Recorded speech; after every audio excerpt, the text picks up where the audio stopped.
ஓம் சாய்ராம். ஸ்ரீ சாயின் ஆசீர்வாதத்துடன் ஸ்ரீ கோவிந்த் ரகுநாத் தபோல்கர் என்ற ஹேமாத்மன் இயற்றிய ஸ்ரீ சாய் சச்சரித்திர கிரந்தத்தின் அடிப்படையிலே தொகுத்து மூல மராத்தியிலே விரிவுரையுடன் இயற்றிய தைந்தின் சாயிபோத் பேராசிரியர் டாக்டர் சீதாராம் கணேஷ் தேசாய் அவர்கள். இந்த நூலின் தமிழ் மொழிபெயர்ப்பு ஸ்ரீ சாயின் தினசரி ஞான போதனை தொகுத்து வழங்குபவர் டி.ஆர். மாதவன் அவர்கள். பிரார்த்தனை. சமர்த்த சாயி, இச்சிறு மந்திரம் புனிதமான ஜெயமருளும் மந்திரம். இது இனிய பக்த பாவ மோக்ஷ சூத்திரம். அவரது புனித வாழ்க்கை வரலாறு மதுரம். சாய்நாதர் கடவுள் பக்தியுள்ளவர், தர்மத்தை பின்பற்றும் பிரபஞ்ச பாலகர். இப்போது இவர் வாழ்க்கை வரலாற்றை பாடுங்கள். மன அமைதியை பேணுங்கள். ஈஸ்வர் அல்லாஹ் ஒருவரே கூறுவார், கடவுளில் வேறுபாடு இல்லை என்பார். சாய்ராம் உங்கள் அன்பான சொற்கள், பக்தியும் மரியாதையும் அருளும் வார்த்தைகள். ஓம் ஸ்ரீ சாய்ராம். ஸ்ரீ சச்சிதானந்த சத்குரு சாய்நாத் மகாராஜ் கி ஜெய். ஓம் சாய்ராம். ஸ்ரீ சாயின் இன்றைய ஞான போதனை அத்தியாயம் 15 ஓவி 34. சாந்தோர்கர் தான் காரணம். தாஸ்கனு இங்கு வந்தது. சாயினுடைய கீர்த்தனைகளும் பஜனைகளும் ஒவ்வொரு இடத்திலும் நடக்க ஆரம்பித்தன. விளக்கம். ஸ்ரீ சாந்தோர்கர் காரணமாகவே தாஸ்கனு ஷீரடிக்கு வந்தார். இதன் பிறகு தாஸ்கனு பல்வேறு இடங்களிலே சாயி பக்தர்களுக்காக பஜனைகளையும் கீர்த்தனைகளையும் நிகழ்த்தினார். மகாராஜினுடைய புகழ் ஏற்கனவே பூனே நகரம் மற்றும் சோலாப்பூர் மாகாணம் முழுவதும் பரவி இருந்தது. இருப்பினும் ஸ்ரீ சாந்தோர்கரும் தாஸ்கனுவும் கொங்கண மக்களுக்கு சாயி பக்தியின் சாரத்தை வழங்கினர். இந்த இரண்டு நபர்களாலும் மும்பை பிராந்தியத்திலும் சாயி பக்தி அதிகரித்தது.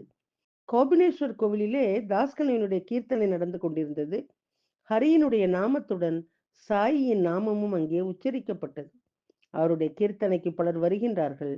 புவா என்ற வார்த்தையின் சொற்பிறப்பியல் யாருக்கு பிடிக்கும், யாருக்கு சைகைகள் பிடிக்கும், யாருக்கு பாட பிடிக்கும். அவர் ஆகா எவ்வளவு அழகாக பாடுகின்றார், விட்டல் என்ற பெயரிலே அவர் அன்பாக நடனம் ஆடுகின்றார் என்றார். சிலருக்கு கவிதைக்கு முந்தைய பகுதி அதிகமாக பிடித்திருந்தது. மற்றவர்களுக்கு கதையுடன் கூடிய பகுதி அதிகமாக பிடித்திருந்தது. சிலருக்கு ஹரிதாசினுடைய நகைச்சுவை மற்றும் பாவனை பிடித்திருந்தது. வேறு சிலருக்கு கதை மெல்லிசையாக இருந்தது. கதைகளை கேட்பதற்கு பல நோக்கங்கள் இருந்தன. கேட்பது நம்பிக்கையையும் பக்தியையும் உருவாக்குகின்றது.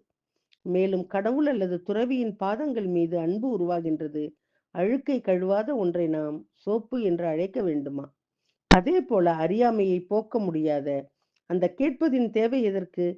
தானே சிவில் நீதிமன்றத்திலே வேட்பாளராக இருந்த சோல்கர் என்ற பக்தியுள்ள ஏழை குடும்பஸ்தர் ஏற்கனவே ஒரு விசுவாசியாக இருந்தார். அவர் தாஸ்கனுவினுடைய கீர்த்தனையை கேட்க சொல்வது வழக்கம். கீர்த்தனையை கேட்டதும் அவரது இதயம் சாயினுடைய மீதான அன்பால் நிறைந்தது. பாபா, நீங்கள் மிகவும் நல்லவர்களாக இருக்கின்றீர்கள். இந்த ஏழை பிள்ளையை கவனித்துக் கொள்ளுங்கள். நான் ஒரு ஏழை வேட்பாளர். என்னுடைய குடும்பத்தையே நடத்த என்னால் முடியவில்லை. தயவு செய்து எனக்கு ஒரு அரசாங்க வேலை வாங்கி தாருங்கள் என்று மனதிற்குள் பிரார்த்தனை செய்ய ஆரம்பித்தார். சிலர் தங்கள் விருப்பம் நிறைவேறினால் விருப்ப போஜனம் அல்லது பிராமண உணவை சாப்பிடுவோம் என்று நினைக்கின்றார்கள். செல்வந்தர்கள் தங்கள் விருப்பம் நிறைவேறினால் 1000 உணவுகள் அல்லது 100 பசுக்களை தானம் செய்வதாக சபதம் செய்கின்றார்கள். சோல்கர் மிகவும் ஏழையாக இருந்தார். நான் அவரை அழைத்து சத்தியம் செய்ய வேண்டும் என்று நினைத்தேன். அவர் ஸ்ரீ சாயினுடைய பாதங்களை நினைத்து பாபாவினுடைய பணியிலே தொடர தேர்விலே தேர்ச்சி பெறுவது அவசியம். நான் மிகவும் கடினமாக தயாராகிவிட்டேன். ஆனால் தேர்ச்சி பெறுவேன் என்ற நம்பிக்கை எனக்கு உள்ளது. உங்கள் உதவியுடன் நான் தேர்ச்சி பெற்றால் உங்கள் காலடியிலே வந்து உங்கள் பெயரிலே கல்கண்டை அர்ப்பணித்திடுவேன் என்று தீர்மானித்துள்ளேன் என்று சபதம் செய்தார். குறிப்பு: அந்த தெய்வத்திடம் பக்தன் வேண்டிக் கொண்டதை பக்தன் அதை தவறாமல் நிறைவேற்ற வேண்டும். ஓம் ஸ்ரீ சாய்ராம். ஸ்ரீ சாயினுடைய தினசரி மற்றொரு ஞான போதனை அடுத்த தொடரிலே கேட்கலாம். சாயியை பணிவோம். சாந்தி நிலவட்டும். ஓம் சாய்ராம். ஸ்ரீ சச்சிதானந்த சத்குரு சாய்நாத் மகாராஜ்